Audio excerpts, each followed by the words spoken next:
গুরুত্বপূর্ণ। আগের বাড়ি তো খুবই কন্টেস্ট হয়েছিল, এবারে কোন কোন প্রচারের বিষয়গুলোকে হাতিয়ার করছে, কোন কোন স্কুলের সামনে?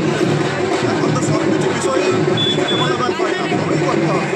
যা স্বাধীনতার পর থেকে দেখছি কোনো কিছু ডেভেলপমেন্ট নেই। আরামবাগে হসপিটাল আছে, হসপিটালে কোনো পরিষেবা নেই। যে কলেজ হচ্ছে, কলেজে যেটা থাকার দরকার, এখান থেকে মানুষ বিদেশে চিকিৎসা করতে যাচ্ছে, যাচ্ছে তামিলনাড়ু কোথাও, হ্যাঁ, চেন্নাই যাচ্ছে। তাছাড়াও আমরা যেখানে আজকে প্রচার শুরু করেছি, এমন একটা জায়গায় প্রচার শুরু করেছি এখানকার স্থানীয়রা পড়াশোনা কলেজে সুযোগ পায় না। আমি যদি এখানকার মানুষের আশীর্বাদ পাই, যদি জিততে পারি, আমার প্রথমেই থাকবে এখানকার মানুষের এখানে একটি কলেজ স্থাপন করা। কারণ এখানকার ছেলেরা ওইদিকে আরামবাগ না এইদিকে ঘাটাল বা মেদিনীপুর দিয়ে পড়াশোনা করতে হয়। সুযোগ করে দেওয়ার জন্য আমি সাংসদ আমার চেষ্টা করবো যাতে তাছাড়াও এখানে ব্যবস্থা খুবই খারাপ দেখেছি, যেখানে মশা মাছির মাধ্যমে বিভিন্ন ধরনের রোগ জ্বালা হয় এবং এই নির্বাহী যে স্বাস্থ্যকেন্দ্রটি আছে, স্বাস্থ্যকেন্দ্রটি খুব একটা পরিষেবা এখানকার মানুষ পায় না। যাতে পরিষেবা পায় তার জন্য আমরা চেষ্টা করবো।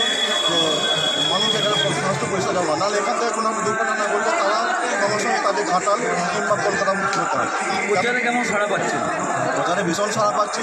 এখন মোদিজির যে জনকল্যাণ যে প্রকল্পগুলো আছে মানুষ সবই জেনে গেছে, আমাদের বলতে হচ্ছে না। মানুষ জেনে গেছে যে মোদি ছাড়া আমাদের দেশের সুরক্ষা বা রক্ষা করার আর কেউ নেই। অতএব মানুষ তার নিজের মাথার সাথে মোদিজিকে আবার দ্বিতীয়বার প্রধানমন্ত্রী হতে যাচ্ছেন এবং নিজেরা আশ্বস্ত হতে যাচ্ছেন যে মোদিজি আমাদের ঠিক আছে। এই জন্য মানুষ ভয় জমেছে, আমাদের সঙ্গে সব মানুষ, সমস্ত দলের মানুষ এসে আমাদের সহযোগিতা করছেন, পথ দেখাচ্ছেন। আমরা সেই যে আনন্দ পাচ্ছি, যে উৎসাহ পাচ্ছি, সেই উৎসবে আমাদের গরম মনে হচ্ছে না, নিজেকে আরও আনন্দিত এবং ভাগ্যবান মনে করছি যে যদি আমরা জিততে পারি, যদি আমরা এনাদের জন্য কিছু করতে পারি।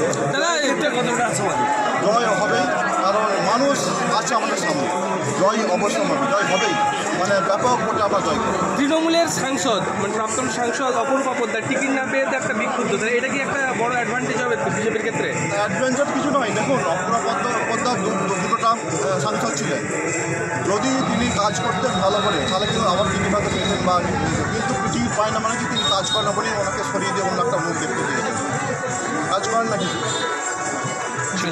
যেটা আরামবাগ, যেটাকে মাস্টার প্ল্যানের মধ্যে রাখা হচ্ছে না আরামবাগ এলাকাটাকে, যেটাকে নিয়ে বিজেপি সরব হয়েছে, এই প্রচারটাও কি মানুষের কাছে তুলে দিচ্ছেন আরামবাগে গিয়ে? অবশ্যই এখানে কোনো কিছু কাজ হয় না, সমস্তটাই আমাকে শুরু করতে হবে। যে আমি সাংসদ হতে পারি, সমস্ত ডিপার্টমেন্টকেই শুরু করতে হবে।